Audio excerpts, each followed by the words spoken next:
Hi, I am Kaviraj from scoringtarget.com.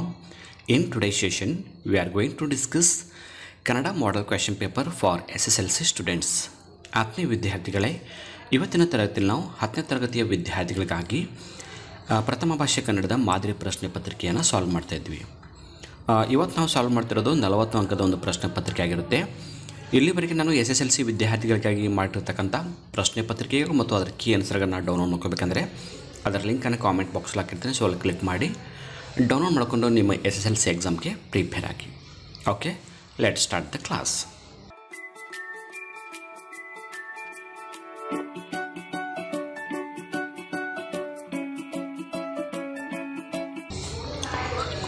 ವಿಷಯ ಕನ್ನಡ, ತರಗತಿ 10ನೇ, ಅಂಕಗಳು 40, ಸಮಯ 1 ಗಂಟೆ 30 ನಿಮಿಷ. ಮೇನ್ ಕ್ವೆಶ್ಚನ್ ನಂಬರ್ 1 ಏನಿದೆ, ಕೊಟ್ಟಿರುವ ಪ್ರಶ್ನೆಗಳಿಗೆ ಒಂದು ವಾಕ್ಯದಲ್ಲಿ ಉತ್ತರಿಸಿ. ಮೊದಲನೇ ಪ್ರಶ್ನೆ, ಮತಂಗಾಶ್ರಮದಲ್ಲಿ ವಾಸವಿದ್ದ ತಪಸ್ವಿನಿ ಯಾರು? ಸೊ ಕೀ ಆನ್ಸರ್ ಕೂಡ ತೋರಿಸ್ತಾ ಇದ್ದೀನಿ, ನೀವು ನೋಡ್ಬೋದು ಸ್ಕ್ರೀನ್ ಮೇಲೆ. ಮತಂಗಾಶ್ರಮದಲ್ಲಿ ವಾಸವಿದ್ದ ತಪಸ್ವಿನಿ ಶಬರಿ. ಎರಡನೇ ಪ್ರಶ್ನೆ, ನೆಲ್ಸನ್ ರವರ ಮೂರ್ತಿ ಇರುವ ಸ್ಥಳದ ಹೆಸರೇನು? ನೆಲ್ಸನ್ ರವರ ಮೂರ್ತಿ ಇರುವ ಸ್ಥಳದ ಹೆಸರು ಟ್ರಾಫಲ್ಗಾರ್ ಸ್ಕ್ವೇರ್. ಮೂರನೇ ಪ್ರಶ್ನೆ, ಯಾರ ಕಿವಿಗೆ ಉಪದೇಶ ನಾಟುವುದಿಲ್ಲ? ಉತ್ತರ, ರಾಜ್ಯ ಮನೆತನದಲ್ಲಿ ಹುಟ್ಟಿದವರ ಕಿವಿ ಅಹಂಕಾರದಿಂದ ಕಿವುಡಾಗಿರುತ್ತದೆ. ಎಂಥ ಉಪದೇಶವು ಅವರ ಕಿವಿಗೆ ನಾಟುವುದಿಲ್ಲ. ನಾಲ್ಕನೇ ಪ್ರಶ್ನೆ, ವಿಶ್ವೇಶ್ವರಯ್ಯ ಅವರ ಹುಟ್ಟುಹಬ್ಬದ ನೆನಪಿಗಾಗಿ ಯಾವ ದಿನಾಚರಣೆಯನ್ನು ಮಾಡಲಾಗುತ್ತಿದೆ? ವಿಶ್ವೇಶ್ವರಯ್ಯ ಅವರ ಹುಟ್ಟುಹಬ್ಬದ ನೆನಪಿಗಾಗಿ ಎಂಜಿನಿಯರ್ ದಿನಾಚರಣೆಯನ್ನು ಮಾಡಲಾಗುತ್ತಿದೆ. ಐದನೇ ಪ್ರಶ್ನೆ, ಗುರು ಪೂರ್ಣಿಮಾ ದಿನದಂದು ಲೇಖಕರು ಯಾರನ್ನು ಪೂಜಿಸುತ್ತಾರೆ? ಉತ್ತರ, ಗುರು ಪೂರ್ಣಿಮಾ ದಿನದಂದು ಲೇಖಕರು ಧ್ವಜವನ್ನೇ ಗುರುವೆಂದು ಭಾವಿಸಿ ಧ್ವಜವನ್ನು ಪೂಜಿಸುತ್ತಾರೆ. ಈಗ ಮೇನ್ ಕ್ವೆಶ್ಚನ್ ನಂಬರ್ 2, ಕೊಟ್ಟಿರುವ ಪ್ರಶ್ನೆಗಳಿಗೆ 2-3 ವಾಕ್ಯದಲ್ಲಿ ಉತ್ತರಿಸಿ. ಇವು 2 ಅಂಕದ 5 ಪ್ರಶ್ನೆಗಳು, ಒಟ್ಟು 10 ಅಂಕಗಳು. 6ನೇ ಪ್ರಶ್ನೆ, ಬಾಳು ಹಸನಾಗಬೇಕಾದರೆ ಯಾವುದನ್ನು ಮೀರಬೇಕು?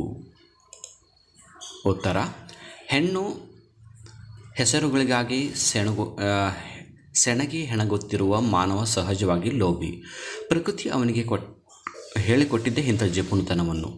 ಬಾಳು ಹಸನಾಗಬೇಕಾದರೆ ಇದನ್ನು ಕೆಲಮಟ್ಟಿಗಾದರೂ ಮೀರಬೇಕು.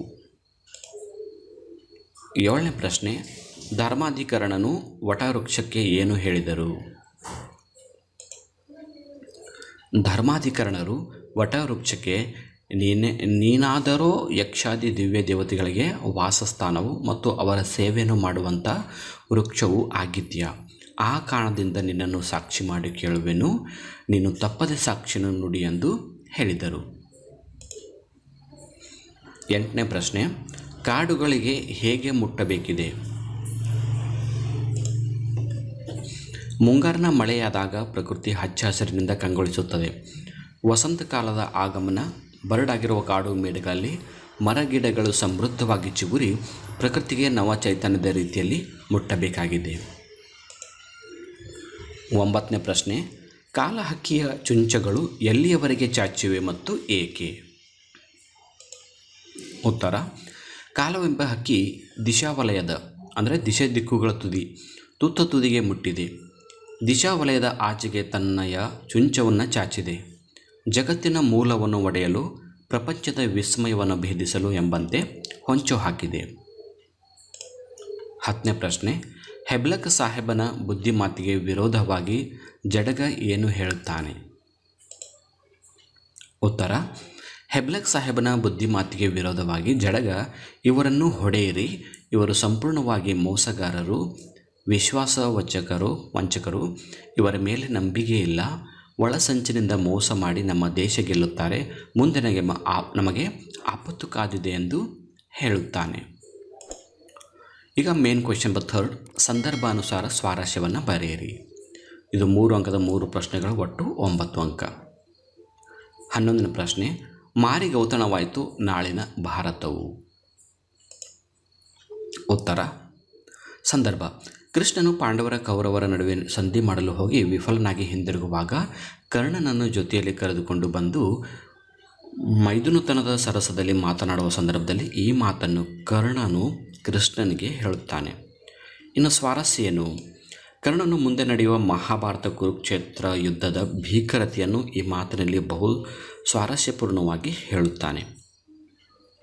ಈಗ 12ನೇ ಪ್ರಶ್ನೆ, ಬೇರೆ ಬಣ್ಣವನ್ನೇ ಕಾಣೆ. ಆಯ್ಕೆ: ಈ ವಾಕ್ಯವನ್ನು ಕುವೆಂಪು ಅವರ ಪಕ್ಷಿಕಾಶಿ ಕವನ ಸಂಕಲನದಿಂದ ಆರಿಸಲಾಗಿರುವ ಹಸುರು ಎಂಬ ಪದ್ಯದಿಂದ ತೆಗೆದುಕೊಳ್ಳಲಾಗಿದೆ. ಸಂದರ್ಭ: ಆಶ್ವೀಜ ಮಾಸದಲ್ಲಿ ಭತ್ತದ ಗದ್ದೆಗೆ ಮುತ್ತುವ ಗಿಳಿಗಳ ಹಸುರು ಬಣ್ಣದ ನೋಟ, ಅದರ ಪಕ್ಕದಲ್ಲೇ ಕಾಡಂಚಿನಲ್ಲಿ ಫಲಭರಿತ ಅಡಕೆಯ ತೋಟ, ಹುಲ್ಲಿನ ಮಖಮಲ್ಲಿನ ಹೊಸ ಪಚ್ಚೆಯ ಜಮಖಾನೆ ಹರಡಿದಂತೆ ಭೂಮಿಯು ಹಸುರಿನಿಂದ ಮೈ ಮುಚ್ಚಿರುವ ಬಗೆಯನ್ನು ವರ್ಣಿಸುವ ಸಂದರ್ಭದಲ್ಲಿ ಕವಿ ಈ ಮಾತನ್ನು ಹೇಳಿದ್ದಾರೆ. ಸ್ವಾರಸ್ಯ: ಭೂಮಿಯ ಮೇಲೆ ಎಲ್ಲೆಂದರಲ್ಲಿ ವಿವಿಧ ರೂಪದಲ್ಲಿ ಹಸುರು ಪಸರಿಸುವುದನ್ನು ನೋಡಿ ರಸಾನಂದ ಹೊಂದಿದ್ದ ಕವಿ ಬೇರೆ ಬಣ್ಣಗಳೇ ಕಾಣದಾದವು ಎಂದು ಹೇಳುವಲ್ಲಿ ಅವರ ರಸಾಸ್ವಾದನೆಯ ಔನ್ನತ್ಯವನ್ನು ಸ್ವಾರಸ್ಯಪೂರ್ಣವಾಗಿ ಅಭಿವ್ಯಕ್ತಪಡಿಸಿರುವುದನ್ನು ಕಾಣಬಹುದಾಗಿದೆ. 13ನೇ ಪ್ರಶ್ನೆ, ಪಾಂಡವರೊಳಿದು ಛಲಮನೆ ಮೆರೆವೆಂ.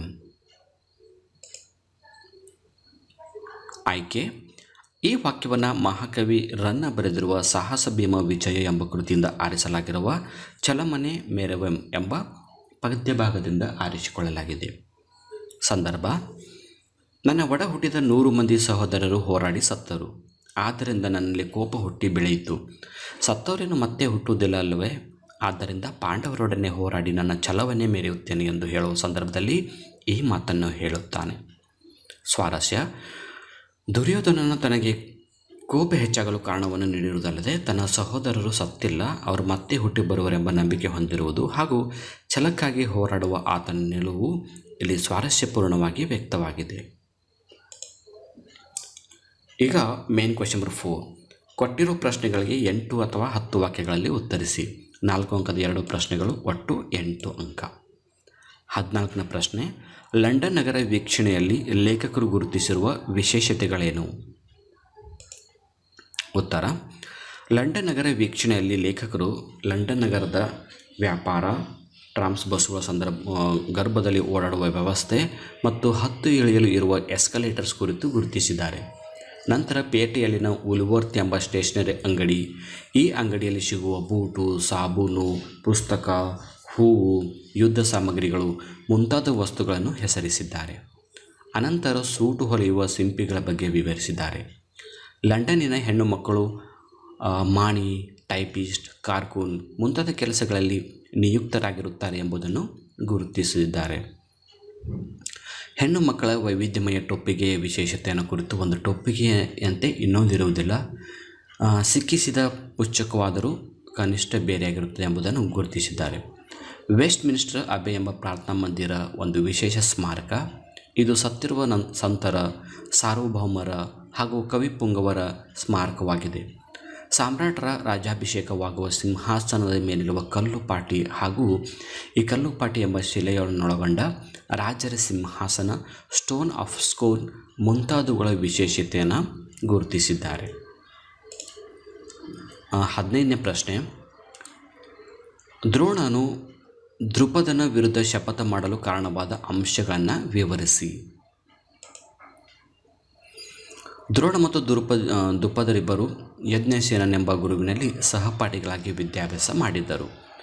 ದ್ರುಪದನು ತಾನು ದೊರೆಯಾದಾಗ ತನ್ನ ಬಳಿ ಬಂದರೆ ಸಹಾಯ ಮಾಡುವುದಾಗಿ ದ್ರೋಣನಿಗೆ ಹೇಳಿದ್ದರು. ಇಬ್ಬರ ವಿದ್ಯಾಭ್ಯಾಸ ಮುಗಿದ ನಂತರ ದ್ರುಪದನು ಛತ್ರಾವತಿಯಲ್ಲಿ ರಾಜನಾಗಿ ಆಳುತ್ತಿದ್ದನು. ಆ ಸಮಯದಲ್ಲಿ ದ್ರೋಣನಿಗೆ ಬಹಳ ಬಡತನ ಉಂಟಾಯಿತು.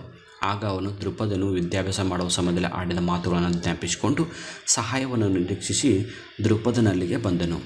ಆದರೆ ದ್ರುಪದನಿಗೆ ಅಧಿಕಾರದ ಮದ ಆವರಿಸಿತು. ದ್ರೋಣ ತನ್ನ ಸಹಪಾಠಿ ಎಂದು ಗುರುತಿಸದಾದನು.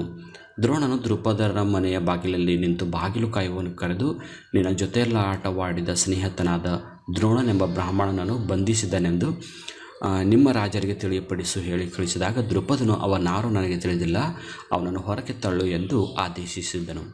ಆದರೆ ದ್ರೋಣರು ಬಲವಂತವಾಗಿ ಒಳಕ್ಕೆ ನುಗ್ಗಿ ಬಂದು ದ್ರುಪದನಿಗೆ ತಮ್ಮಿಬ್ಬರ ಸಹಪಾಠಿಗಳ ಸಂದರ್ಭವನ್ನು ಹೇಳಿದಾಗ ದ್ರುಪದನು, ನೀನಾರು ನನಗೆ ತಿಳಿದಿಲ್ಲ, ನೀನು ನನ್ನನ್ನು ಅದೆಲ್ಲಿ ಕಂಡಿದೆಯೋ, ರಾಜನಿಗೂ ಬ್ರಾಹ್ಮಣನಿಗೂ ಯಾವ ವಿಧವಾದ ಸ್ನೇಹ? ಮನುಷ್ಯರಾದವರು ಇಷ್ಟು ನಾಚಿಕೆಗೆಟ್ಟವರು ಆಗುತ್ತಾರೆಯೇ ಎಂದು ಹೀಯಾಳಿಸಿ ಮಾತನಾಡಿದ್ದನ್ನು ಕೇಳಿ ಕೋಪಗೊಂಡ ದ್ರೋಣನು, ಜೊತೆಯಲ್ಲಿ ವಿದ್ಯಾಭ್ಯಾಸ ಮಾಡಿದ್ದೇವೆ ಎಂಬ ಒಂದು ಕಾರಣದಿಂದ ನಿನ್ನನ್ನು ಕೊಲ್ಲದೆ ಬಿಡುತ್ತಿದ್ದೇನೆ. ಈ ಸಭಾವಲಯದಲ್ಲಿ ನನ್ನನ್ನು ಹೀಯಾಳಿಸಿದ ನಿನ್ನನ್ನು ನನ್ನ ಶಿಷ್ಯರಿಂದ ನೀನು ಬೆಚ್ಚುವಂತೆ ಕಟ್ಟಿಸದೆ ಬಿಟ್ಟರೆ ನಾನು ಮೀಸೆಯನ್ನು ಹೊತ್ತಿರುವುದು ವ್ಯರ್ಥವಲ್ಲವೇ ಎಂದು ಶಪಥ ಮಾಡಿದನು. ಮೇನ್ ಕ್ವೆಶ್ಚನ್ ನಂಬರ್ 5, ಕೆಳಗಿನ ಪದ್ಯ ಭಾಗವನ್ನು ಪೂರ್ಣಗೊಳಿಸಿ. ಇದು 4 ಅಂಕದ ಪ್ರಶ್ನೆ. ಕೊಡಲಿ ಕೊರೆ ಕೂಡ ಡ್ಯಾಶ್ ಡ್ಯಾಶ್ ವರ್ಣಿಸಿ ಹೇಳಲಿ ನಾನೆಷ್ಟ? ಉತ್ತರ: ಕೊಡಲಿ ಕೊರೆ ಕೂಡ ಕಬ್ಬಿಣ ಮೊಸರು ಬೆಣ್ಣೆ ಹಾಲ ಉಪ್ಪು ಎಣ್ಣೆ ಅರಿಶಿಣ ಜೀರಗಿ ಅಕ್ಕಿ ಸಕ್ಕಾರಿ ಬೆಲ್ಲ ಗಂಗಳ ಚರಿಗೆ ಮಂಗಳಸೂತ್ರ ಹೋದೋ ಬೀಸು ಕಲ್ಲ ಹಾಳಾಗಿ ಹೋಯಿತು ಅತ್ತು ವರ್ಣಿಸಿ ಹೇಳಲಿ ನಾನೆಷ್ಟ? ಈ ಕೆಳಗಿನ ಬಹು ಆಯ್ಕೆ ಪ್ರಶ್ನೆಗಳಿಗೆ ಉತ್ತರಿಸಿ. 1 ಅಂಕದ 4 ಪ್ರಶ್ನೆಗಳು, ಒಟ್ಟು 4 ಅಂಕ. ದುರದೃಷ್ಟ ಪದದ ವಿರುದ್ಧಾರ್ಥ ಪದ ರೂಪ ಯಾವುದು? ದುರದೃಷ್ಟ. ಇದರ ಉತ್ತರ ಅದೃಷ್ಟ. ಹರಿಕಾರ ಎಂಬ ಪದದ ಅರ್ಥ. ಹರಿಕಾರ ಅಂದರೆ ಏನು? ಸೊ ಉತ್ತರ ನೋಡ್ಕೊಂಬರೋಣ. ಹರಿಕಾರ ಅಂದರೆ ಮುಂದಾಳು. 3ನೇದು, ಪುಣ್ಯ ಪದದ ವಿರುದ್ಧಾರ್ಥಕ ರೂಪ. ಪುಣ್ಯ ಪಾಪ. ವಂಶ ಪದದ ತದ್ಭವ ರೂಪ ಯಾವುದು ಅಂತ ಕೇಳಿದ್ದಾರೆ. ತದ್ಭವ ರೂಪ ಹಂಸ. ಸೊ ಇಷ್ಟು ಇವತ್ತಿನ ನಾವು ಕನ್ನಡ ಪ್ರಶ್ನೆ ಪತ್ರಿಕೆಯಲ್ಲಿ ಸಾಲ್ವ್ ಮಾಡಿದಂಥ ಪ್ರಶ್ನೆಗಳು. ಈ ಪ್ರಶ್ನೆ ಪತ್ರಿಕೆ ಮತ್ತು ಇದರಲ್ಲಿ ನಾನು ತೋರಿಸ್ತಾ ಇರತಕ್ಕಂಥ ಕೀ ಉತ್ತರಗಳನ್ನ ನೀವು ಡೌನ್ಲೋಡ್ ಮಾಡ್ಕೋಬೇಕಂದ್ರೆ ಅದರ ಲಿಂಕನ್ನು ಕಾಮೆಂಟ್ ಬಾಕ್ಸಲ್ಲಿ ಹಾಕಿರುತ್ತೆ. ಸೊ ಕ್ಲಿಕ್ ಮಾಡಿ ಡೌನ್ಲೋಡ್ ಮಾಡ್ಕೊಳ್ಳಿ. ಇವತ್ತಿನ ಕ್ಲಾಸ್ ಬಗ್ಗೆ ನಿಮ್ಮ ಅಭಿಪ್ರಾಯಗಳನ್ನ ಕಾಮೆಂಟ್ ರೂಪದಲ್ಲಿ ಕೊಡಿ. ಈ ವಿಡಿಯೋ ಇಷ್ಟ ಆದರೆ ಒಂದು ಲೈಕ್ ಮಾಡಿ ಮತ್ತು ನಿಮ್ಮೆಲ್ಲ ಫ್ರೆಂಡ್ಸ್ ಗ್ರೂಪಲ್ಲಿ ಶೇರ್ ಮಾಡ್ಕೊಳ್ಳಿ ಅಂತ ಹೇಳ್ತಾ ಇವತ್ತಿನ ಕ್ಲಾಸನ್ನು ಇಲ್ಲಿಗೆ ಮುಗಿಸ್ತಾ ಇದ್ದೀನಿ. So thank you all for watching the video. If you like the video, subscribe to our channel to get more videos. Thank you all.